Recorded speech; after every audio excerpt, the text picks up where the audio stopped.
Assalamu alaikum students. Myself Saad Shabir and I am first year MBA student at King Edward Medical University Lahore. आज के session जो है ना वो एक थोड़े डिफरेंट टॉपिक पे है। जिस तरह से हमने कल का जो सेशन किया था उसका टॉपिक था जिस तरह से मोटिवेशन एंड माइंडसेट। तो आज के जो सेशन है उसका टॉपिक है कि ओवरकमिंग स्टडी बर्नआउट्स। तो इसके हवाले से मैं सबसे पहले तो आपको जो स्टडी बर्नआउट्स होते हैं उनकी डेफिनेशन बताऊंगा और थोड़ा तफहीम और इस तरह से जो है ना उनका मतलब बताने की कोशिश करूंगा कि ये मतलब होता क्या है और उसकी काजेज और किस तरह से आपने जो है ना वो उसको ओवरकम करना है, तो उस वाले से मैं बताऊंगा। काफी इंटरेस्टिंग जो है ना वो ये थोड़ा टॉपिक है आपकी प्रिपरेशन के हवाले से। तो स्टार्ट करते हैं। तो सबसे पहले तो जो अ, इसकी जो है ना वो डेफिनेशन मैंने जो इंटरनेट से ढूंढी है वो ये कहते हैं कि state of mental physical and emotional exhaustion due to long preparation. यानी कि जो स्टडी बर्नआउट्स ये होते हैं कि जिस तरह आपके जो एमडी की प्रिपरेशन है ना वो थोड़ी है प्रोलॉन्ग प्रिपरेशन आपकी। जिस तरह से आप माशाल्लाह से पिछले 1.5 महीने से जो है ना वो एक तरह से एक बड़े competitive टेस्ट के लिए जो है ना वो प्रिपेयर कर रहे हैं अपने आप। तो उसकी वजह से उसके प्रेशर या उसकी स्ट्रेस की वजह से जो है ना वो अगर आपको किसी किस्म की मेंटल फिजिकल या इमोशनल थकावट फील होती है तो उसको जो है ना वो स्टडी बर्नआउट कहते हैं।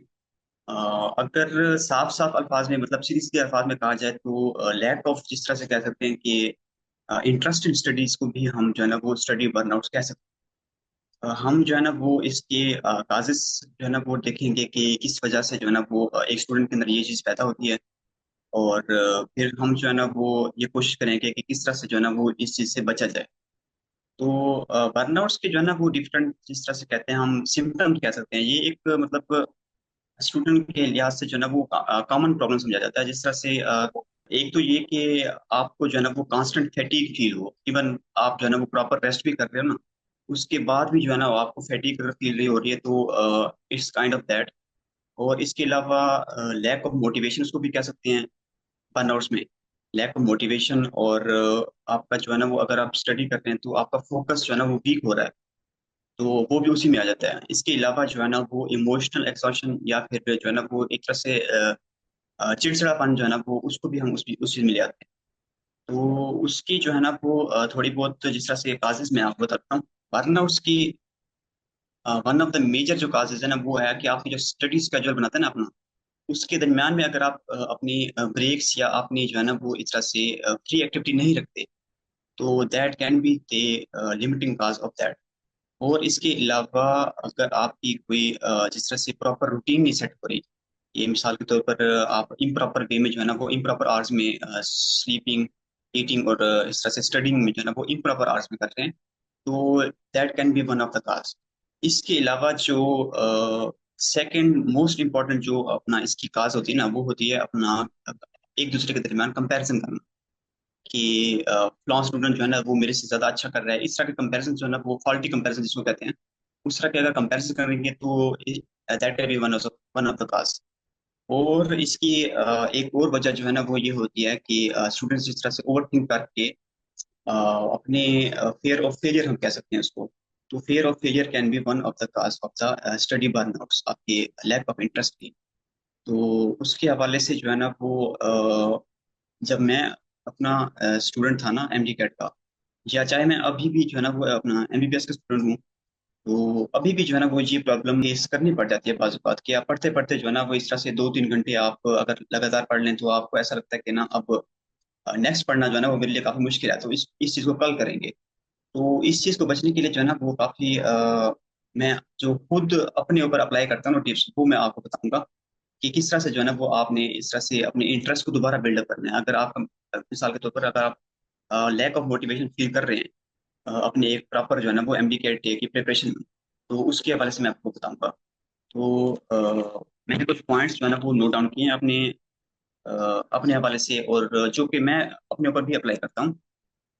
तो सबसे पहला जो हम अप्लाई कर सकते हैं वो ये है कि द रूल ऑफ 50-10। मतलब एक शायद एक साइकोलॉजिस्ट थे, उन्होंने जो है ना वो स्टूडेंट्स के लिए एक प्लान जो है ना वो अब दिया खुद से कि जो है ना वो अगर आपके पास 1 घंटा है तो 1 घंटे को जो है ना वो आप 50 और 10 में जो है ना वो डिवाइड करेंगे इस हवाले से।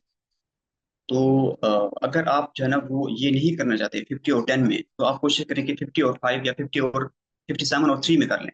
कि 57 और 3 इस तरह से कि आप 57 1 घंटा है ना, 57 मिनट्स उसमें आप जो है ना वो लगातार अपनी कंटिन्यूस स्टडी करते रहे। जो आपके बाकी 3 मिनट जो बचते हैं ना 1 घंटे के अंदर से, तो आप कोशिश करें कि वो 3 मिनट जो है ना वो आप कंप्लीट रेस्ट करें, उसमें आप कोई भी एक्टिविटी ना करें। इसको हम कहते हैं रोल ऑफ 57-3 रेशियो में। ये 57 मिनट्स आप 1 घंटे में जो है ना वो कंटिन्यूस स्टडी करें, और लास्ट 3 मिनट्स बचे हैं ना आपके, वो आप ना तो कोई रिवीजन करें ना कोई और एक्टिविटी है, सिर्फ सिंपल जो है ना वो आप अगर रेस्ट कर लेंगे तो आपका जो है ना वो एक तरह से नेक्स्ट घंटे का जो आपका रिदम है वो कंटिन्यू रहेगा। तो एक तो आपके लिए ये सजेशन है कि आप इस तरह से कर लें। दूसरा ये है कि आप अपने जो स्टडी आवर्स होते हैं ना उनको ब्लॉक्स में जो है ना वो डिवाइड कर सकते हैं। कि मिसाल के तौर पर अगर आप एक स्टूडेंट है, फॉर एग्जांपल मैं कहता हूँ कि मैं अपनी एग्जाम देता हूँ। अगर मैं जो है ना वो दिन में 16 घंटे जो है ना वो अगर स्टडी कर रहा हूँ, तो मैं उसको जो है ना मैं कोशिश करूंगा कि उसको 4 ब्लॉक्स में डिवाइड कर दूं। कि एक ब्लॉक जो है ना वो मेरा होगा 4 घंटे का, 4 घंटे का एक ब्लॉक होगा। उसके बाद जो है ना वो मैं 30 मिनट के लिए जो है ना वो एक रेस्ट लूंगा, टेस्ट टाइम। फिर 4 घंटे, फिर जो है ना वो 30 मिनट, फिर 4 घंटे, फिर 30 मिनट। इस तरह से जो है ना वो ये होगा कि आपके ऊपर स्ट्रेस बिल्डअप नहीं होगा, आपके ऊपर प्रेशर बिल्डअप थोड़ा कम होगा। और दूसरा ये कि जो है ना वो एफिशिएंसी जो है ना वो आपकी कॉन्स्टेंटली इंक्रीज होती जाएगी। ये मिसाल के तौर पर ये होता है कि अगर आप 3-4 घंटे ऐसे कंटिन्यूसली पढ़ लें विदाउट एनी टेस्ट, तो ये होगा कि आपका जो है ना वो पहले घंटे में आप जो चीजें जो है ना वो जिस तरह से स्पीडली कवर कर रहे होते हैं, सेकंड घंटे में फिर उससे कम स्पीड हो जाती है, फिर तीसरे घंटे में इस तरह से कम होती जाती है। तो उस चीज से बचने के लिए मैंने आपको एक तो ये तरीका बताया कि या तो आप 1 घंटे में जो है ना वो 57-3 रेशियो में कर लें। 57 मिनट्स आपको जो है ना वो अपनी प्रिपरेशन में लगा लें, 3 मिनट्स जो है ना वो आप रेस्ट कर लें। या ये नहीं हो सकता तो आप जो है ना वो अपने सारे के पूरे दिन के जो है ना वो स्टडी आवर्स है ना, उनको जो है ना वो आप ब्लॉक्स में डिवाइड करते हैं। अगर आप 12 घंटे कर रहे हैं तो 12 घंटे के जो है ना वो आप 6 ब्लॉक्स भी बना सकते हैं इनके। दूसरा ये कि बस ये दो ही हैं स्टडी प्लान के हवाले से। और नेक्स्ट जो है ना वो आप ये भी कर सकते हैं। अगर आप एक वीक में जो है ना वो लगातार जो है ना वो 7 डेज आप स्टडी कर रहे हैं, एक वीक तो आप चला जाएंगे इस तरह से कि 7 दिन जो है ना वो आप लगातार 15-16 घंटे जो है ना वो स्टडी कर लेंगे, नो डाउट। लेकिन जो नेक्स्ट वीक होगा ना वो आपके लिए दोबारा रिपीट करना काफी मुश्किल हो जाएगा। तो आप ये कोशिश किया करें कि अगर आपके लिए पॉसिबल है ना, तो आप 6 दिन जो है ना वो जिस तरह से आप कंटिन्यूसली अपनी हार्ड वर्क कंटिन्यू रखें, अगर पॉसिबल है तो 6 दिन आप ऐसे कर लें। जो आपका संडे या जो आपका फ्राइडे है वो आप यूं कर सकते हैं कि आप या तो पूरा डे जो है ना वो ऑफ कर लें, जिस तरह से आपको अच्छा लगे। अगर पूरा डे आप ऑफ नहीं कर सकते, तो आप कोशिश करें कि उसको हाफ कर लें। मतलब संडे है तो आप संडे जो है ना वो अगर आप 12 घंटे पढ़ें तो आप उस दिन जो है ना वो 6 घंटे या 8 घंटे पढ़ेंगे। बाकी जो 4 घंटे हैं वो आप अपनी जो फेवरेट एक्टिविटीज हैं, आप स्पोर्ट्स करते हैं तो स्पोर्ट्स कर लें। और जिस तरह से जो आपको दिल करता है वो कर लें। और ज्यादा बेस्ट यही रहेगा कि आप जो है ना वो हफ्ते में कम से कम जो है ना वो एक या हाफ दिन जो है ना वो जरूर कोशिश करें कि आप बाकी एक्टिविटीज में भी लगा लें, अगर आपको ये बात मुनासिब लगती है तो। मैं आपको जो है ना वो ये जितने भी पॉइंट्स बता रहा हूँ ये सारी जो है ना वो मेरी सजेशंस हैं। आपके लिए ये कभी भी ओब्लिगेटरी नहीं है कि आप सबको एज इट एज जो है ना वो फॉलो करें। मैं जो है ना आपको ये सजेशन बता रहा हूँ, आपकी जो है ना वो अपनी जो है ना वो मर्जी है कि आप इसको अपने ऊपर अप्लाई करें या ना करें।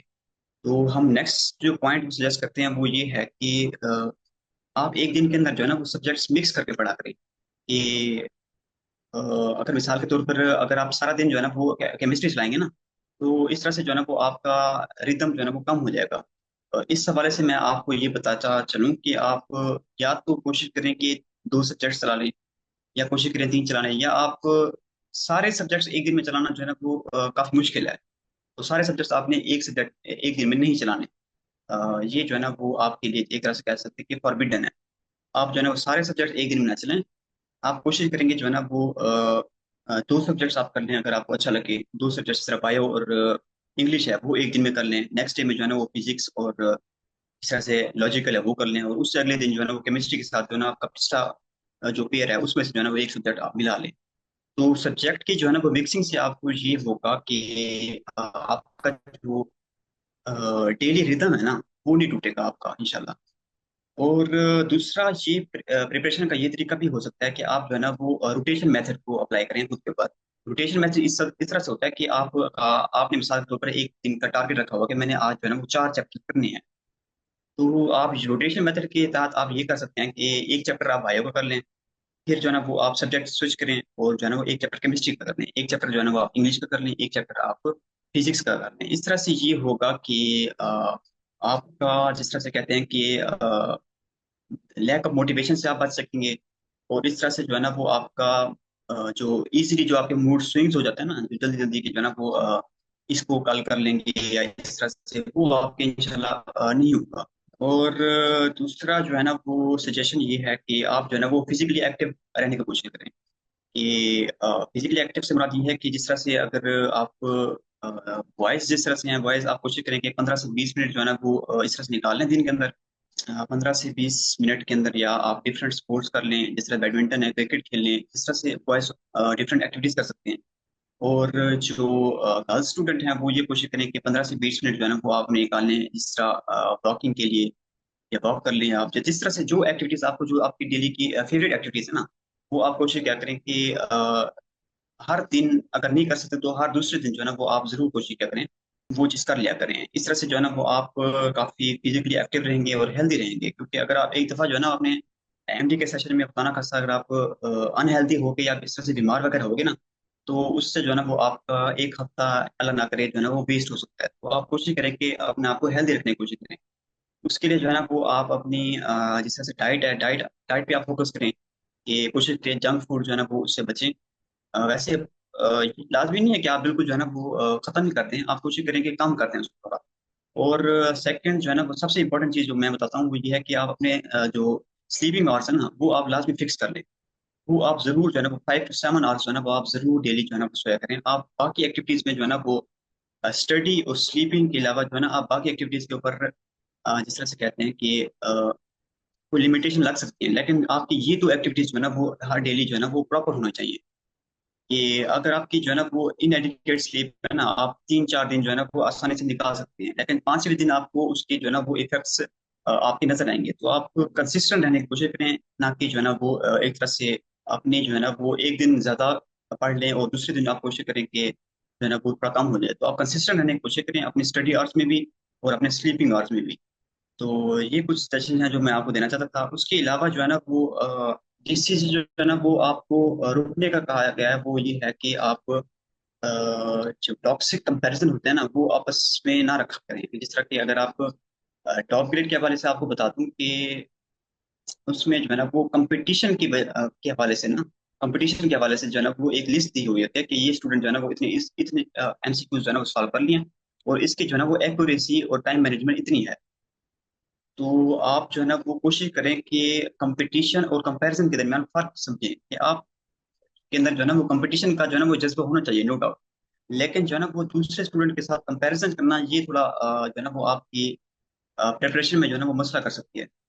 तो इस हवाले से जो है ना वो आप टॉक्सिक या फॉल्टी कंपैरिजन जो है ना वो स्टूडेंट आपस में, जिस तरह के दो स्टूडेंट अगर आपस में जो है ना वो इकट्ठे प्रिपेयर करते हैं, मिसाल के तौर पर वो ग्रुप स्टडी करते हैं, तो उनमें काफी ये चीज देखी जाती है कि वो जो है ना वो आपस आपस में एक दूसरे के जो डेली टेस्ट होते हैं या जो भी जो है ना उनका एग्जाम होता है उसके हवाले से वो जो है ना आपस में कंपैरिजन करने लग जाते हैं। तो उससे ये जो है ना ये होता है कि आपको रेस्ट लेसनेस जो है ना वो फील करना पड़ सकती है। तो आप कोशिश करें कि जो है ना वो खुद को अपने जो कल जो आप थे उससे इम्प्रूव करने की कोशिश करें डेली बेसिस के ऊपर या वीकली बेसिस के ऊपर। तो खुद से जो है ना वो कंपैरिजन करने की कोशिश करें, किसी और से भी कंपैरिजन ना करें। कंपटीशन में जाना अच्छी बात है, कंपटीशन के हवाले से सोचना अच्छी बात है, लेकिन कंपैरिजन करना जो है ना वो मेरे हिसाब से अच्छा नहीं होता। तो आप कोशिश करें कि जो है ना वो कंपटीशन और कंपैरिजन के दरमियान फर्क समझें। कोशिश किया करें कि जो है ना वो जिस तरह के आपका लॉन्ग एग्जॉस्टिंग डे है ना, उसके एंड में आप कोशिश क्या करें कि अपने आप को एक तरह से रिवार्ड दिया करें।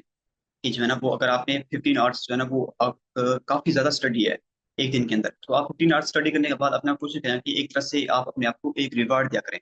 वो रिवार्ड आपका जो है ना वो इस तरह से हो सकता है कि आप अपने आप के लिए जो है ना वो आप अपना फेवरेट मील खा लें, ये आपके लिए एक रिवार्ड हो सकता है। दूसरा, आप जो है ना वो एक तरह से जो है ना अपने किसी क्लोज फ्रेंड है उससे थोड़ा चैट कर लें, बातचीत कर लें। इस तरह से जो है ना वो आप एक दिन के अंदर ऐसी एक्टिविटीज लाजमी रखें जो आपको जो है ना वो आपका डे जो है ना वो फ्रेश कर ले आपको एक तरह से। वो आप दिन के एंड में भी कर सकते हैं, वो दरमियान में भी कर सकते हैं, लेकिन वो एक्टिविटी जो है ना वो लिमिटेड होनी चाहिए, उसका जो है ना वो एक तरह से स्पेसिफिक होनी चाहिए। उसको आप जो है ना वो एक्सेस में नहीं लेके जाएंगे, आप उसको लिमिट लाद में रखेंगे। एक और चीज आप लोगों से ये डिस्कस करनी थी कि आप अपनी जो है ना जो प्रॉब्लम्स होती है ना वो लाजमी डिस्कस क्या करें। आप अपनी प्रॉब्लम्स जो है ना वो अपने टीचर से भी डिस्कस कर सकते हैं। आप अपने जो है ना वो पेरेंट्स या अपनी सिबलिंग से भी जो है ना वो डिस्कस कर सकते हैं। तो ये आपके लिए लाजमी है कि आप अपनी प्रॉब्लम्स को डिस्कस करें। ना डिस्कस करने से जो है ना वो आपकी प्रॉब्लम ज्यादा बढ़ती जाएगी, और सोल्यूशन अगर आपको नहीं मिल रहा तो हो सकता है कि कोई जो है ना वो आपके पेरेंट्स जो है ना वो आपके लिए वो सोल्यूशन ढूंढ लें, या आपके जो सिबलिंग्स हैं या आपके जो जानने वाले रिलेटिव्स हैं वो आपके लिए जो है ना वो सोल्यूशन ढूंढ सकते हैं। तो कोशिश क्या करें कि अपनी प्रॉब्लम्स जो है ना वो किसी से भी शेयर कर लिया करें। और दूसरा ये होता है कि आप डेली की बेसिस पे अपने कंसिस्टेंट गोल्स जो है ना वो क्या क्या कहते हैं कि सेट कर लिया करें। कंसिस्टेंट गोल्स की जो है ना वो डेली आप कोशिश करें कि 5 या 6 चैप्टर्स अगर आप कर सकते हैं तो डेली आप वो कोशिश करें, डेली 5 चैप्टर्स कर लें, डेली 6 चैप्टर्स कर लें, जितना आपको मुनासिब लगे। एक दिन के अंदर आप अपने स्टडी प्लान है उसके अंदर जितना आप अकोमोडेट कर सकते हैं, आप कोशिश करें कि उतने जो है ना वो सब्जेक्ट्स, नंबर ऑफ सब्जेक्ट्स और उतने नंबर ऑफ चैप्टर्स जो है ना वो करने की कोशिश करें। और आपके जो गोल्स है ना डेली के, डेली बेसिस के जो है ना वो आपके सारे गोल्स जो है ना वो कंसिस्टेंट होने चाहिए। ना कि जो है ना वो ए रिदमिक जो है ना वो आपको खराब कर सकती है आपकी प्रिपरेशन की वजह से। कि मैंने जिस तरह पहले बताया कि जो है ना वो आपने ये कभी भी नहीं करना कि अपने जो है ना वो स्टडी प्लान के अंदर जो स्टडी आवर्स हैं वो आप एक दिन जो है ना वो 8 घंटे कर लें और दूसरे दिन आप डायरेक्ट जो है ना वो 14 पे चले जाएं, 14 या 16 पे चले जाएं। तो आपने इस तरह से अपने आप को जो रिदमिस्टी है ना आपकी, उसको लाजमी जो है ना वो मेंटेन करना है। तो डेली जो है ना वो आपको अपने लिहाज से अपने मुनासबत से, लाजमी नहीं है कि आपका दोस्त जो है ना वो इतने चैप्टर्स कर रहा है तो आपने भी लाजमी है कि अपने लिए जो है ना वो फर्ज कर लेंगे ना ये चैप्टर्स अब मैंने इतने ही करने हैं, लाजमी नहीं है। आप हो सकता है कि कोई स्टूडेंट जो है ना वो काफी ज्यादा इंटेलिजेंट होते हैं कि वो एक दिन में थोड़े टाइम में ना ज्यादा चीजें कर सकते हैं। ये चीजें स्टूडेंट टू स्टूडेंट वेरी करते हैं। तो आप कोशिश करें कि अपने हिसाब से अपना गोल को सेट करें डेली के हिसाब से।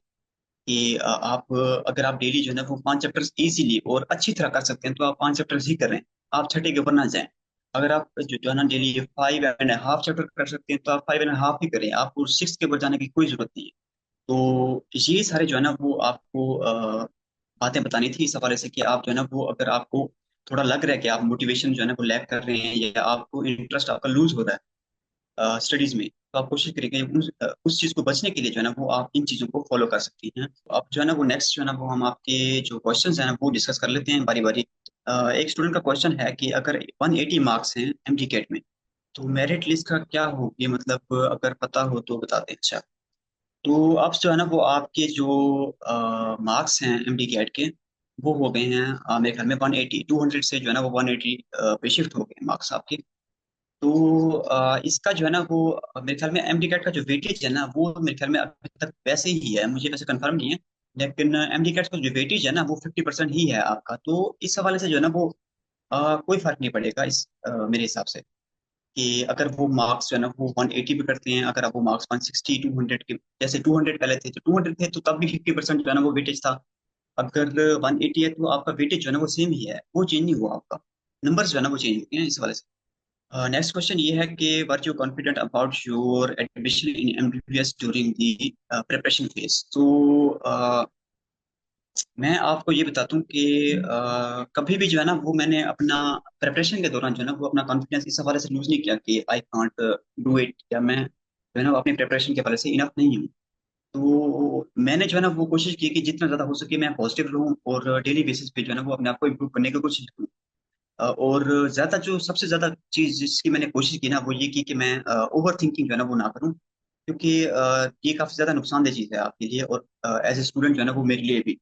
तो मैंने ये कोशिश की कि ज्यादा से ज्यादा पॉजिटिव रहने की कोशिश की। आप लोग भी कोशिश करें कि जो है ना वो कॉन्फिडेंट रहें अपनी प्रिपरेशन के ऊपर। जितना भी आप डेली कर रहे हैं ना वो गोल आपका जितना भी है आप उसके ऊपर जो है ना वो इम्प्रूव करने की कोशिश या उसको बेशक कंसिस्टेंट कर लें। ये एक तरीका होता है। आप जो है ना वो कॉन्फिडेंट लाजमी रहें अपने प्रेपरेशन के ऊपर और अपने गोल के ऊपर। इंशाल्लाह जो है ना वो अगर देखें मिसाल के तौर पर अगर आपका अपने ऊपर ही जो है ना वो कॉन्फिडेंस नहीं रहेगा तो आपके ऊपर कौन बिलीव करेगा। तो कोशिश करें कि खुद आप कम से कम जो है ना वो खुद पे जो है ना वो बिलीव लाजमी रखें इस बात से। ज्यादा फोकस जो है ना वो किस सब्जेक्ट पे करना चाहिए, तो वेटेज के हिसाब से देखा जाए ज्यादा फोकस जो है ना वो बायोलॉजी मांगती है आपसे, क्योंकि उसका वेटेज ज्यादा है ऑब्वियसली। तो आप कोशिश करें कि जो है ना वो बायोलॉजी के ऊपर फोकस दें, लेकिन जो है ना वो बाकी सब्जेक्ट्स भी जो है ना वो उनका वेटेज थोड़ा नहीं है। जिस तरह से इंग्लिश का वेटेज है 9 एमसीक्यूज, तो 9 MCQ जो है ना वो आपके लिए डिसाइडिंग एमसीक्यूज हो सकते हैं। तो आप कोशिश करें कि सब देखें, वेटेज के हिसाब से लेके चलें, जिसका वेटेज ज्यादा है उसको ज्यादा टाइम। और दूसरा आप इस हिसाब से फोकस कर सकते हैं कि जो आपका सब्जेक्ट वीक जा रहा है आप उसको ज्यादा फोकस करते हैं। ये दो तरीके हैं, या तो आप ज्यादा वेटेज वाले को ज्यादा फोकस करें, या जो आपका सब्जेक्ट ज्यादा वीक जा रहा है आप उसको कोशिश करें कि ज्यादा फोकस करें। नेक्स्ट क्वेश्चन ये है कि क्या टॉप ग्रेड का क्वेश्चन बैंक इनफ है फेयर हाई स्कोर्स के लिए? तो टॉप ग्रेड में आई थिंक जो है ना वो जब मैंने एडमिशन लिया था तो तकरीबन जो है ना वो 30,000 MCQs जो है ना वो अवेलेबल थे, 30,000+ MCQs अवेलेबल थे। तो इतना ज्यादा एमसीक्यूज जो है ना वो आपको कोई भी एकेडमी या कोई भी फिजिकल एकेडमी या ऑनलाइन एकेडमी प्रोवाइड नहीं करती। तो आप कोशिश करें सबसे पहले जितने भी टॉप ग्रेड के ऊपर जो पास पेपर्स अवेलेबल है ना, इजी मीडियम और हार्ड की कैटेगरी में, आप उन तमाम को जो है ना वो अच्छी तरह सॉल्व कर लें। और जो क्वेश्चन आपके गलत हों, आप कोशिश करेंगे जो है ना वो उन क्वेश्चन को भी जो है ना वो टैकल करने की कोशिश करें। और सेकंड चीज जो है ना वो ये कि मेरे हिसाब से जो है ना वो इतना जो है ना वो इतना ह्यूज जो क्वेश्चन बैंक है ना वो आपके लिए आपकी अच्छी प्रिपरेशन के लिए इनफ रहेगा। तो क्वेश्चन बैंक के हवाले से मुझे सिर्फ इतना ही कहना था। दूसरा क्वेश्चन ये पूछा गया है कि फ्रेशर्स को जो है ना वो एक दिन में कितने चैप्टर्स करने चाहिए? तो ये चीज जो है ना वो मेरे हिसाब से जो है ना वो स्टूडेंट टू स्टूडेंट वेरी करती है। कुछ कुछ स्टूडेंट होते हैं जो है ना वो ज्यादा आर्ट्स स्टडी कर लेते हैं। और ज्यादा आर्ट्स से मतलब ये है कि ज्यादा आर्ट्स में जो है ना वो ज्यादा चैप्टर्स कवर कर लेते हैं। तो अगर आप जो है ना वो जिस तरह से अगर आप मिसाल के तौर पर 10 घंटों के अंदर अगर आप 5 चैप्टर्स कवर कर रहे हैं, तो ये जो है ना वो अच्छा इंप्रेशन है आपके लिए। मतलब इससे मतलब है कि आपकी जो है ना वो प्रेपरेशन अच्छी जा रही है। और सेकंड ये बताता चलूँ कि चैप्टर्स की जो डिसीजन है ना वो आप अपने मुताबिक लें। मुझे जो है ना वो आज के दिन जो है ना वो इतने, अब मिसाल के तौर पर चैप्टर्स जो है ना वो कुछ लेंथी चैप्टर्स भी आ जाते हैं, कुछ जो है ना वो शॉर्ट चैप्टर्स भी आ जाते हैं। तो आप जो है ना वो कोशिश क्या करें कि 2 चैप्टर्स जो है ना वो लेंथी कर लिया करें, 3 शॉर्ट चैप्टर्स एक दिन में कर लिया करें। इस तरह से 5 चैप्टर्स आपके डेली हो जाएंगे। मिसाल एक मैं एग्जांपल दे रहा हूँ कि 5 चैप्टर्स अगर आपके हो रहे हैं, तो विद एमसीक्यूज प्रैक्टिस, तो ये जो है ना वो आपके लिए मोर देन इनफ है मेरे हिसाब से। इस तरह से जो है ना वो आपका सब्जेक्ट जो है ना वो सब्जेक्ट्स और आपका जो सिलेबस है वो इजीली कवर हो जाएगा। नेक्स्ट क्वेश्चन पे चलते हैं कि टाइम टेबल जो है ना वो मैनेज नहीं हो रहा। तो टाइम टेबल के हवाले से मैंने एक जो है ना स्पेसिफिक सेशन किया था। दोबारा भी आपको बताता हूँ कि आप जो है ना वो कोशिश करें कि अपने 12 to 16 आवर्स जो है ना वो फिक्स कर लें स्टडी के लिए। उन 12 to 16 आवर्स को जो है ना वो आप डिफरेंट ब्लॉक्स में कन्वर्ट कर लें। अगर आप 4 घंटों के ब्लॉक्स में कर रहे हैं तो 4 घंटे जो है ना वो आप प्रैक्टिस कर लें, 4 घंटे आप बुक रीडिंग खुद कर दें, और 3 घंटे जो है ना वो आप इस तरह से रिव्यूज में दे दें, और 1 घंटा जो है ना वो आप जो चीज़ आपको देनी चाहिए वो कैब को दे दें, या जो आपकी ग्रामर है उसको दे दें। तो इस तरह से जो है ना वो आप अपनी स्टडी आवर्स बनाएं, उनको जो है ना वो डिफरेंट ब्लॉक्स में कन्वर्ट कर लें। और हर ब्लॉक में जो है ना वो आपकी एक्टिविटी जो है ना वो डेली बेसिस पे सेम ही होना चाहिए। कि आप पहले 4 घंटे जो है ना वो बुक रीडिंग, जिस तरह से आप जो चीज़ें मेमोराइज करने वाली है वो मेमोराइज कर लें। और नेक्स्ट जो है ना वो आपके 4 घंटे जो है ना वो प्रैक्टिस में लग जाएंगे। नेक्स्ट जो आपके जो 4 घंटे बनते हैं, अगर आप 12 घंटे स्टडी कर रहे हैं तो नेक्स्ट 4 घंटे में आप 3 घंटे जो है ना वो आप अपनी रिवीजन को देते हैं, 1 घंटा जो आप वोकेबलरी को देते हैं, आप अपनी ग्रामर को देते हैं। तो इस तरह से जो है ना वो अपने हिसाब से मैनेज कर लें। और नेक्स्ट क्वेश्चन ये है कि बेंजीन की रिएक्शंस इंपॉर्टेंट है केमिस्ट्री में? तो बेंजीन के हवाले से आपको बता दूं कि बेंजीन की जो चैप्टर है ना उसके उसमें से मेरे ख्याल में 3 या 4 एमसीक्यूज हमारे टाइम में बनते थे रात में। तो वो चैप्टर जो है ना वो काफी लेंथी भी है थोड़ा सा मेरे हिसाब से, और काफी इंपॉर्टेंट भी है। तो आपको जो है ना वो बेंजीन के चैप्टर में मैं बता देता हूँ कि आपको क्या चीज ज्यादा करने की जरूरत है। एक तो जो है ना वो आपका जो नोमेनक्लेचर है, नोमेनक्लेचर के मेरे ख्याल में पॉइंट नंबर 7 या 8 में जो है ना वो एक चीज दी गई है। जो डिफरेंट ग्रुप्स दिए गए हैं उनका जो प्रायोरिटी ऑर्डर है, तो आप प्रायोरिटी ऑर्डर के हिसाब से जो है ना वो बाजूकात नेमिंग पूछ लेते हैं कि ये नेम, ये जो है ना वो फार्मूला है, इसका जो है ना वो नेम बताएं अकॉर्डिंग टू प्रायोरिटी ऑर्डर। तो डिफरेंट जो है ना ग्रुप्स दिए गए हैं। सबसे पहला ग्रुप जिस तरह से था कार्बोक्सिलिक था, उसके पास से एल्डिहाइड कीटोन्स, उस तरह से जो है ना वो डिफरेंट ग्रुप्स की जो है ना वो एक लाइन दी गई।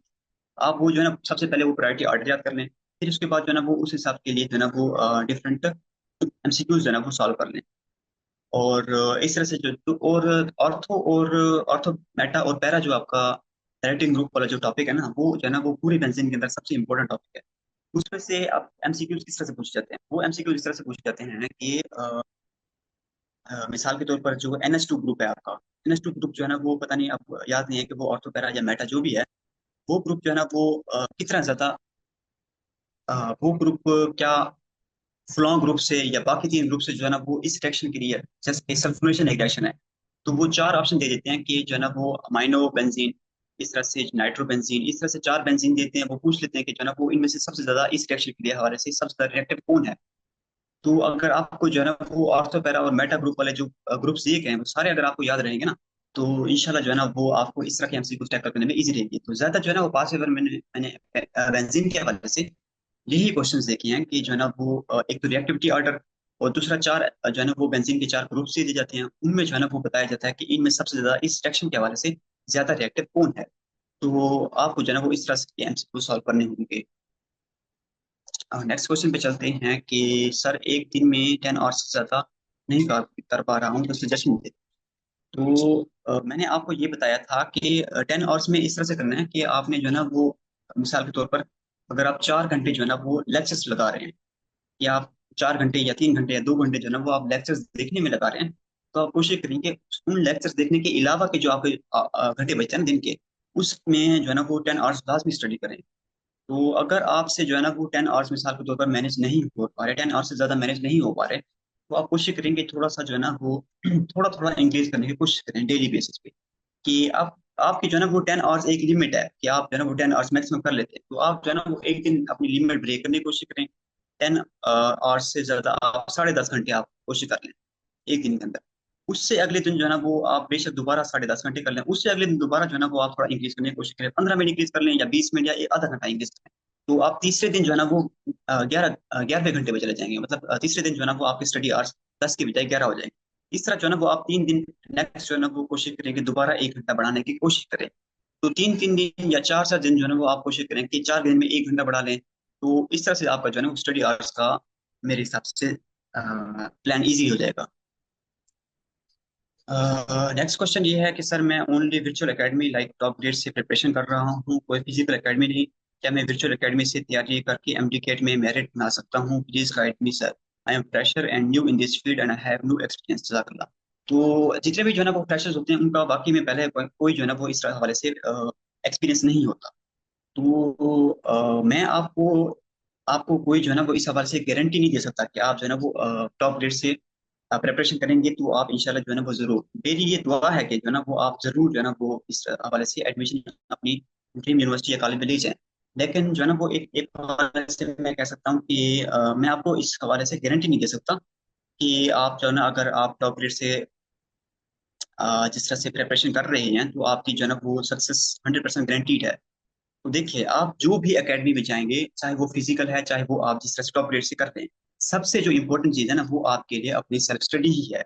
आप जो मर्जी कर लें, आपको एकेडमीज जो है ना वो एक तरह से रूट प्रोवाइड कर सकती हैं, आपको एक अच्छा मेंटोर प्रोवाइड कर सकती हैं, आपको जो है ना वो अच्छे टीचर्स प्रोवाइड कर सकते हैं, लेकिन जो इंपॉर्टेंट चीज है पढ़ना, पढ़ना जो है ना वो हर स्टूडेंट ने खुद ही है। तो मेरे हिसाब से सेल्फ स्टडी जो है ना वो सबसे इंपॉर्टेंट चीज है, सेल्फ स्टडी भी आप फोकस करें। और इस हवाले से ना पूछें कि जो है ना वो अगर मैं टॉप ग्रेड में हूँ तो मैं कोई फिजिकल एकेडमी ज्वाइन कर लूँ या इस तरह से टेस्ट सेशन अपना ले लूँ। आप जहाँ से आपका दिल करे, आप जहाँ सेटिस्फाइड हो ना, आप वहाँ पे प्रिपरेशन कर लें। और जिस तरह से मैंने बताया कि सबसे इंपॉर्टेंट चीज जो है ना वो आपके लिए सेल्फ स्टडी ही है। तो आप जितना जो है ना वो ज्यादा अपनी सेल्फ स्टडी में इंप्रूवमेंट करेंगे, उतना जो है ना वो आप फाइनल एग्जाम में फायदा होगा।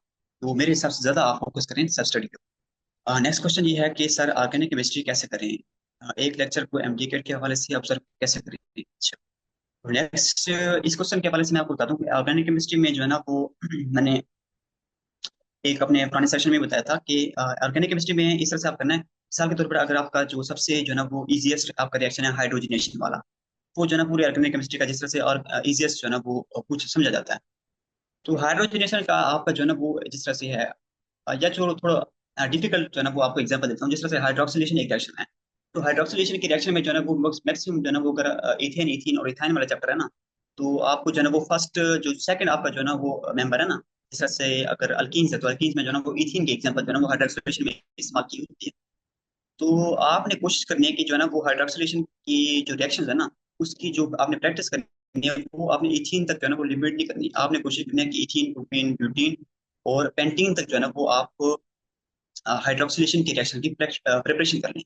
फिर जब आप उन रिएक्शन को 4-5 एग्जांपल्स के साथ लेके चलेंगे ना, तो आपका ये होगा कि एक तरह से आपको लॉन्ग टर्म के लिए याद रह जाएगा। और सेकंड ये होगा कि आपको जो है ना वो जिस चीज में मैं कह सकता हूँ कि ऑर्गेनिक केमिस्ट्री में सबसे ज्यादा इंपॉर्टेंट चीज होती है, वो होती है मैकेनिज्म। तो मैकेनिज्म आपका जो है ना वो एक तरह से बार बार प्रैक्टिस करने से ना पक्का हो जाएगा। तो आप मैकेनिज्म के हवाले से 3-4 जो है ना वो उस फैमिली के मेंबर्स की प्रैक्टिस कर लें। और फिर जो है ना वो दोबारा से दोबारा एक दफा जो है ना वो मैकेनिज्म की जो पॉइंट्स हैं। हाँ, एक और बात बता दूं कि कुछ रिएक्शन जिस तरह के कार्बोक्सिलिक एसिड पे पहले चेक करें ना, उसके अंदर जो मेरे ख्याल में एक रिएक्शन था, शायद थोड़ा नाम मुझे भूल गया उस रिएक्शन का, जो भी था उसके जो है ना वो जो स्टेप्स होते हैं ना, रिएक्शन स्टेप्स, मैकेनिज्म के स्टेप्स, उन मैकेनिज्म के स्टेप्स के जो नेम होते हैं ना, वो बाजू का पूछ लिए जाते हैं कि इसका फर्स्ट स्टेप के नेम क्या है, सेकंड स्टेप का नेम क्या है, या बाजू का एक ऑर्डर दे दिया जाता है कि जो है ना वो ये रिएक्शन है, उसके जो 4 स्टेप्स है ना उनका ऑर्डर ये है। तो बाजू का ऑर्डर के हवाले से भी एमसीक्यूज पूछे जा सकते हैं। तो आपको इस हवाले से भी पता होना चाहिए।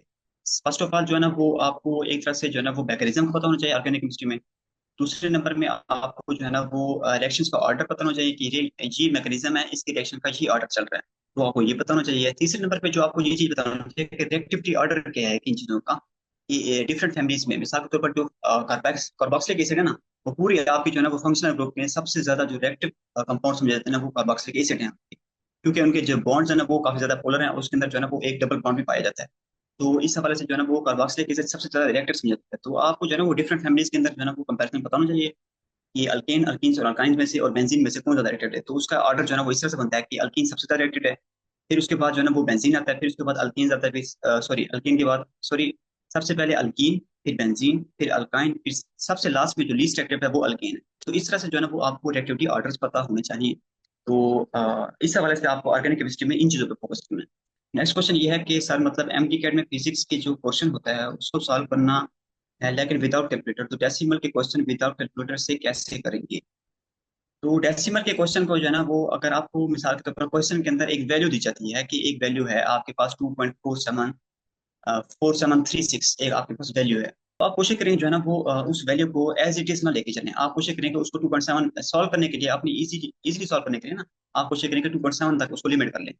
अगर आप ये नहीं कर सकते तो आप कोशिश करिए कि जो है ना वो जिस तरह से 2.716 है, तो आप 2716 डिवाइडेड बाई 1000 करते हैं, डेसिमल को रिमूव करें, उससे आगे जितने भी डिजिट्स बनते हैं डिवाइडेड बाय उसको 1 के साथ उसमें जीरो ऐड कर लेंगे। तो अगर आपके पास 0.75 है तो आपको वो बन जाएगा 75/100। इस तरह से अगर 0.25 है तो वो बन जाएगा 25/100।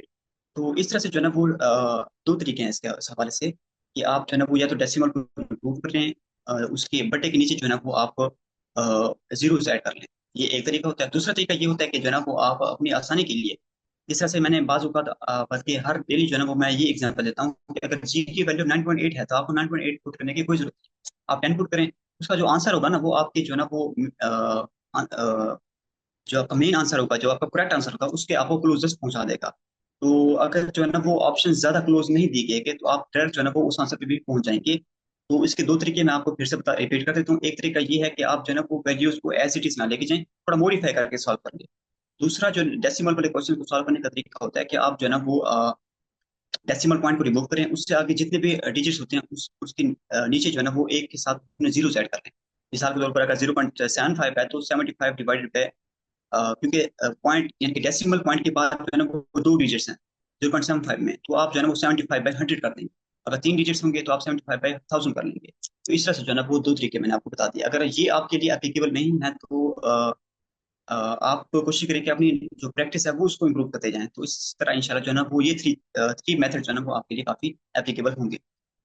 और नेक्स्ट क्वेश्चन ये है कि आई एम प्रेशर, अगर सर मैं अब से स्टार्ट ले लूँ तो एमटी कैट क्लियर हो जाएगा?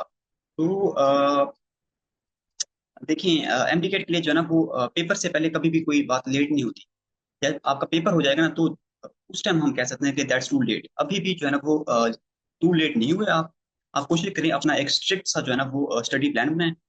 जैसे जैसे मैंने बताया, आप ये लाजमी है कि जो है ना वो आप लाजमी अपना एक स्ट्रिक्ट प्लान फॉलो करें, क्योंकि जो है ना वो अगर आप अभी से स्टार्ट करते हैं ना तो आपको काफी जरूरत है इस चीज की। तो स्ट्रिक्ट प्लान में, और उन प्लान को जिस तरह मैंने कहा है कि मैंने आज की सेशन में बोला कि जो है ना वो डिफरेंट ब्लॉक्स में कन्वर्ट कर लें, और ब्लॉक्स करके करके जो है ना वो आप प्रैक्टिस, बुक रीडिंग, और इस तरह से जो है ना वो अपने रिविजन्स और वोकेबलरी और इंग्लिश को जो है ना वो स्पेसिफिक टाइम में डिवाइड कर दें।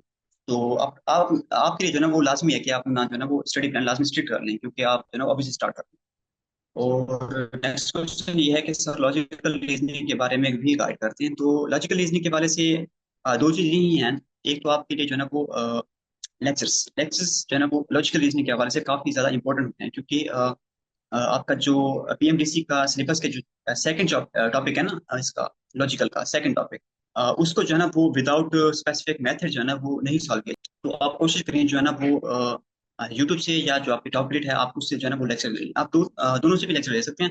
आप सबसे पहले टॉप रेट का लेक्चर लें। अगर आपको समझ नहीं आ रहा तो आप कोशिश करेंगे जो है ना वो यूट्यूब पे चले जाएं। यूट्यूब पे जो है ना वो आप सर्च करेंगे जिस तरह की अच्छे लेक्चर्स आपको मिल जाएंगे। आप एक लेक्चर देखिए, अगर आपको अच्छा नहीं लग रहा तो आप दूसरे किसी और ट्यूटर के लेक्चर देख लें। जिस ट्यूटर के लेक्चर जो है ना वो आपको ज्यादा समझ आए, आप उनके जो है ना वो पूरे सिलेबस के लेक्चर उनसे ही देख लें। तो एक तो ये तरीका होगा। दूसरा ये होगा कि आप जो है ना वो प्रैक्टिस करते जाएं। प्रैक्टिस करते करते आपको जितनी भी न्यू मेथड्स आपको नजर आए एमसीक्यू सॉल्व करने के लिए, उनको आप रिकॉल कर लें या आप नोट डाउन कर लें।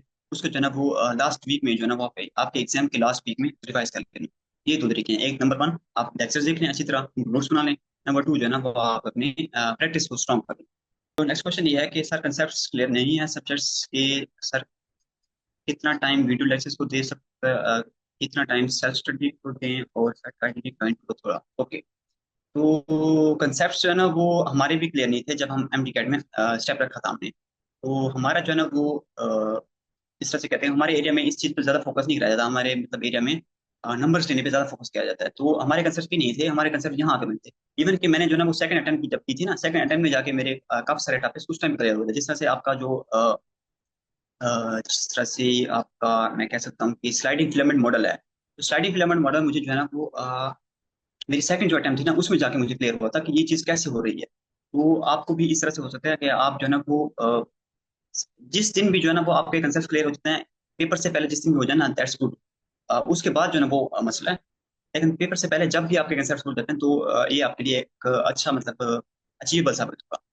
और सेकंड ये है कि वीडियो लेक्चर्स को कितना टाइम देना चाहिए। तो आपको जो है ना वो जितने दिन आप जितने मतलब दिन में आप चैप्टर्स करते हैं ना, मिसाल के तौर पर अगर आप एक चैप्टर कर रहे हैं बायो एनर्जेटिक्स का, तो आपने पहले जो है ना वो उसके लेक्चर्स नहीं लिए हुए। आप कोशिश करें यूट्यूब के ऊपर जो शॉर्ट लेक्चर होते हैं ना, उन मिसाल के तौर पर एक जो ट्यूटर है वो 20 मिनट में वो लेक्चर दे रहा है, और एक ट्यूटर है जो आपको 30 मिनट दे रहा है। तो आप कोशिश करेंगे जो 20 मिनट वाला लेक्चर है ना उसको करने की कोशिश करें शॉर्ट लेक्चर्स में। और अगर आप वो आपके लिए कंपेटेबल नहीं लग रहा तो आप कोशिश करें कि फिर लॉन्ग लेक्चर्स की तरफ चले जाएं। और उन लेक्चर्स के जो है ना वो थोड़े से पॉइंट्स ऐड कर लें, नोट्स बता दें, बना लें, और जो है ना वो डेली बेसिस पे उनको रिवाइज करते रहें। और दूसरा ये कि आपके जो घंटे आपने जो डिवाइड करने हैं ना वो इस हिसाब से करने हैं कि आपने जो जितने भी दिन में चैप्टर्स करने हैं उसके हिसाब से जो है ना वो आप अपने घंटे डिवाइड कर लें अपने हिसाब से। और नेक्स्ट क्वेश्चन ये है कि कौन कौन से प्रोफेसर्स की बुक पढ़नी चाहिए। तो आपकी जो है ना साइंसेस की बुक के लिए, तो आपके जो है ना वो आपने प्रोफेसर की जो बुक है, अगर आप मिसाल के तौर पे जिस तरह से कि मैं पंजाब का स्टूडेंट हूँ तो मेरे लिए पंजाब टेक्स्ट बुक जो है ना वो ऑब्लिगेटरी है। मैं उससे बिल्कुल हट नहीं सकता। वो अपने प्रोफेसर की जो है ना वो आपके लिए बुक लाजमी है। तो बाकी जो प्रोफेसर पढ़ते हैं ना वो आपके लिए जो है ना वो लाजमी नहीं है। आप कोशिश करें कि उनसे उन्हें ना करें। और जो आपकी बायोलॉजी है ना, बायोलॉजी के लिए जो है ना वो आपकी फेडरल टेक्स्ट बुक आपके लाजमी है। आप बायोलॉजी के लिए फेडरल टेक्स्ट बुक की तरफ जो है ना वो लाजमी रुजू करें। और 2 दिन बाद जो है ना वो आप जो आपकी फेडरल टेक्स्ट बुक है ना उसको लाजमी टेस्ट करें। और बाकी जितने भी सब्जेक्ट्स हैं ना आपकी फिजिक्स केमिस्ट्री, उसमें जो आपकी प्रिवेंस की बुक है वो आपके लिए इनफ है। और नेक्स्ट क्वेश्चन ये है कि सर ज्यादातर टेस्ट कौन से बोर्ड से आते हैं, फेडरल या केपी के। तो अगर आप केपी की स्टूडेंट हैं तो आपकी जो है ना वो जो आपकी मेन बुक है यानी कि आपकी अपनी टेक्स्ट बुक है, ज्यादा पोर्शन आपका उसमें से ही बनेगा। आप ये टेंशन नहीं लेंगे बाकी बोर्ड में से नहीं। 90% प्लस जो आपका पेपर है वो आपके बोर्ड से बनेगा। जो 10% होगा वो उसमें से भी बाज होगा। जो 7 to 8% जो है ना वो आपकी अपनी बुक से ही होता है कंसेप्चुअल वाइज। और ज्यादा से ज्यादा जो है ना वो आपको 2 या 3% जो है ना वो आपकी अपनी इम्प्रूवमेंट्स के अलावा से जो है ना वो एमसीक्यू सॉल्व करने पड़ सकते हैं। तो उसके हवाले से आप केमिस्ट्री या फिजिक्स में जो है ना वो मैंने आज तक जो है ना वो सेकंड के मिसाल के तौर पर अगर मैं पंजाब का स्टूडेंट हूँ तो मैंने जो है ना वो ये नहीं देखा कि केमिस्ट्री के या फिजिक्स के अंदर जो है ना वो इस तरह के क्वेश्चंस पूछे गए हों। कि मिसाल के तौर पर केमिस्ट्री के अंदर फेडरल की टेक्स्ट बुक से क्वेश्चन कभी भी नहीं आया हुआ, ना ही फिजिक्स के अंदर। फिजिक्स के अंदर, हाँ, फिजिक्स के अंदर एक क्वेश्चन आया था 2023 के जो मैंने पेपर दिया था उसके अंदर आया था। वो भी क्वेश्चन जो है ना थोड़ा सा कंसेप्चुअल था, इतना ज्यादा मुश्किल नहीं था। तो फिजिक्स, केमिस्ट्री और इंग्लिश के लिए जो है ना वो आपके लिए बिल्कुल भी लाजमी नहीं है कि आप दूसरे प्रोफेसर को टच भी करें, इवन के फेडरल को भी टच ना करें। और जो आपकी अपनी बुक है ना बायोलॉजी के लिए आप कोशिश करें कि सिर्फ और सिर्फ फेडरल और आप अपनी प्रोविंस की बुक है ना वहां तक चलें बस। इससे ज्यादा आपको करने की जरूरत नहीं पड़ेगी। नेक्स्ट क्वेश्चन ये है कि एमडीकेट में ज्यादा पोर्शन जो है ना वो बेसिक का आता है या कंसेप्ट का आता है। तो आपको ये बता दूं कि एमडीकेट में जो है ना वो इस तरह से होता है कि 60-20 और 20 की जो है ना वो रेशियो होती है, सॉरी 20, हाँ 60-20 और 20 की रेशियो होती है कि 60% आपके एमसीक्यूज जो नॉर्मल की मॉडरेट रेंज में होते हैं, 20% आपके जो फुल इजी होते हैं ना वो क्वेश्चन आते हैं, और 20% जो है ना वो आपके क्वेश्चन हार्ड आते हैं। और हार्ड क्वेश्चन जो है ना वो कंसेप्चुअल होते हैं, बाकी जितने भी क्वेश्चन होते हैं वो थोड़ा सा मतलब जो मॉडरेट क्वेश्चन होता है वो थोड़े कंसेप्चुअल होते हैं, जो हार्ड क्वेश्चन होते हैं वो ज्यादा कंसेप्शुअल होते हैं। तो इस तरह से आपका पेपर डिवाइडेड होता है, सारा पेपर कभी भी आसान नहीं आता और सारा पेपर कभी भी मुश्किल नहीं आता। सब पेपर जो है ना वो मॉडरेट किस्म का होता है। और ये देखने के आप जो है ना वो आपके लिए 60% जो पेपर है ना वो मॉडरेट में के पोर्शन में आता है। तो 60 और 20% वो हो गया अपना इजी का पोर्शन। तो 80% जो क्वेश्चन होते हैं ना वो आपके लिए एक तरह से कह सकते हैं कि थोड़ा सा इजी टू टैकल हो जाते हैं। जो नेक्स्ट 20% आपको बचा ना उस पे जो है ना वो आपके एडमिशन सेलेक्ट होते हैं कि किस जिसका वो 20% अच्छा रहेगा ना वो इंशाल्लाह फिर आसानी से जो है ना वो एडमिशन अपना सिक्योर कर सकते हैं। नेक्स्ट क्वेश्चन ये है कि सर इस स्टेज से कितने रिवीजन पॉसिबल हैं। तो अगर आपने एक दफा जो है ना वो अपना सिलेबस कंप्लीटली कवर कर लिया है तो आप जो है ना वो कोशिश करें कि आप 2 या 3 रिवीजन मोर करने की कोशिश करें। अगर आपके फर्स्ट रिवीजन अभी तक इस टाइम तक हो चुकी है तो ये काफी इंप्रेसिव है आपके लिए, आपके पास मतलब काफी टाइम रह गया, आप कोशिश करें कि 2 या 3 रिवीजन पूरे सिलेबस की दोबारा भी कर लें मेरे हिसाब से। और वो रिवीजन इस तरह से करनी है कि आपने जो एमसीक्यू की प्रैक्टिस करनी है ना, अगर आपने पहले अच्छी तरह कर ली है तो आप कोशिश करें कि जो आपकी नेक्स्ट रिवीजन की जो प्रैक्टिस होगी ना उसमें जो है ना वो एमसीक्यूज की प्रैक्टिस सिर्फ और सिर्फ पास्ट पेपर्स की ही करनी है। और जो आपकी लास्ट रिवीजन हो उसमें आपने एक एमसीक्यूज की प्रिपरेशन भी नहीं करनी। आपने अपनी लास्ट रिवीजन में सिर्फ और सिर्फ अपनी जो टेक्स्ट बुक होगी, आपकी जो रिलेटेड बुक्स है ना उनको टाइम देना। लास्ट रिवीजन में कभी भी जो है ना वो आपने एमसीक्यूज नहीं करने, चाहे वो आपके एफएलपीज भी क्यों ना हो। आपने एफएलपीज जो है ना वो अपनी लास्ट इवेंट से पहले कर लेनी है। तो आपकी लास्ट इवेंट हो वो आपकी जो है ना वो एक तरह से आपकी सबसे स्ट्रॉन्गेस्ट इवेंट होनी चाहिए। और नेक्स्ट क्वेश्चन ये है कि सर एफएससी की बुक्स की फुल रीडिंग करनी है या जो एमटी अकेडमी चैप्टर्स हैं उनकी। तो मैंने आपको ये बता दूं कि आप पीएमडीसी का जो